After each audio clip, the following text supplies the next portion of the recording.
आपने कभी सोचा है कि जिस आईफोन या लैपटॉप का आप इंतजार कर रहे हैं वो इस वक्त समुद्र की किसी अंधेरी गहराई में सड़ रहा हो सकता है? जी हाँ, ये कोई मजाक नहीं है। हर साल हजारों करोड़ों डॉलर का सामान, जिसमें गाड़ियां, इलेक्ट्रॉनिक्स और कीमती फ्यूल शामिल है, जानबूझकर समुद्र में फेंक दिया जाता है। लेकिन क्यों?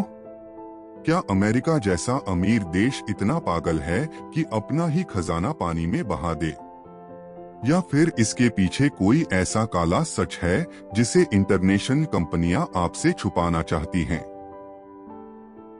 आज रेम टीवी पर हम उन परतों को खोलेंगे जिन्हें देखकर आपकी रूह कांप जाएगी। वीडियो को एक सेकंड के लिए भी मिस मत करना, क्योंकि जो सच आप जानने वाले हैं वो आपकी सोच को हिलाकर रख देगा। दोस्तों, असली खेल शुरू होता है इंपोर्ट और एक्सपोर्ट के बैलेंस से। आप जानते ही होंगे कि अमेरिका दुनिया का सबसे बड़ा खरीदार है। चीन और भारत जैसे देशों से हजारों जहाज भर भर के सामान अमेरिका पहुंचते हैं। लेकिन यहाँ एक बहुत बड़ा पेच है। रेम टीवी की रिसर्च बताती है कि जब ये जहाज अमेरिका के पोर्ट्स पर अपना सामान उतार देते हैं तो वापसी के लिए उनके पास भरने को कुछ नहीं होता। अब सोचिए, एक खाली कंटेनर को वापस ले जाने का किराया उतना ही है जितना भरे हुए का। कंपनियों के लिए इन खाली लोहे के डिब्बों को वापस ले जाना घाटे का सौदा बन जाता है। नतीजा, अमेरिका के पोर्ट्स पर कंटेनर्स का पहाड़ लग जाता है।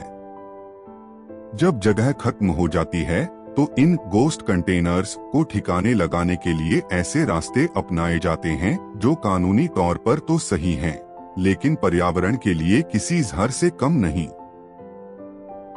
अब बात करते हैं उस पेट्रोल की जिसे हम अपनी गाड़ियों में डालने के लिए इतने पैसे खर्च करते हैं, लेकिन समुद्र में उसे पानी की तरह बहा दिया जाता है। हर बड़े कार्गो शिप के इंजन को चलाने के लिए भारी मात्रा में फ्यूल चाहिए होता है। इस दौरान इंजन में एक गंदा कचरा जमा होता है जिसे बिल्ज वाटर कहते हैं। ये तेल, ग्रीस और जहरीले केमिकल्स का मिक्सचर होता है।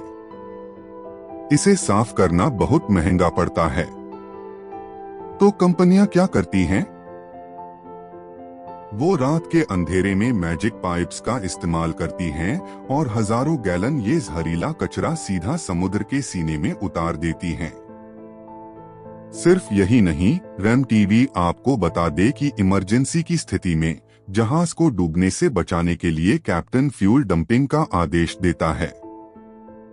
लाखों लीटर शुद्ध पेट्रोल और डीजल समुद्र में सिर्फ इसलिए बहा दिया जाता है ताकि जहाज का वजन कम हो सके। ये व्यापार की वो कीमत है जो हम नहीं बल्कि बेजुबान समुद्री जीव चुका रहे हैं। अब आप सोच रहे होंगे कि क्या इन पर कोई केस नहीं होता।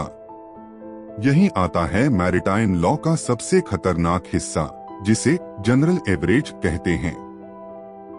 इस कानून के तहत अगर समुद्र में तूफान आए और जहाज को खतरा हो तो कैप्टन को ये अधिकार है कि वो करोड़ों का सामान पानी में फेंक दे।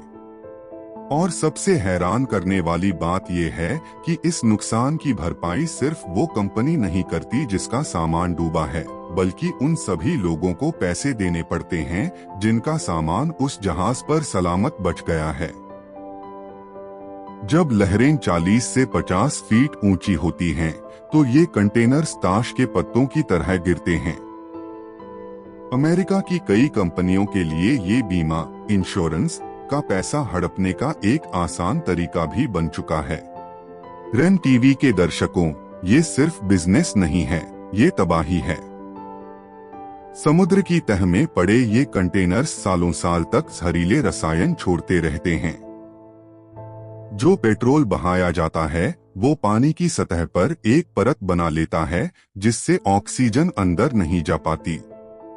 इंपोर्ट एक्सपोर्ट की इस अंधी दौड़ में हमने ये भुला दिया है कि समुद्र कोई डस्टबिन नहीं है। अमेरिका की ये नीतियां और इंटरनेशनल कंपनियों की ये मनमानी आने वाली नस्लों के लिए एक बहुत बड़ा खतरा पैदा कर रही है।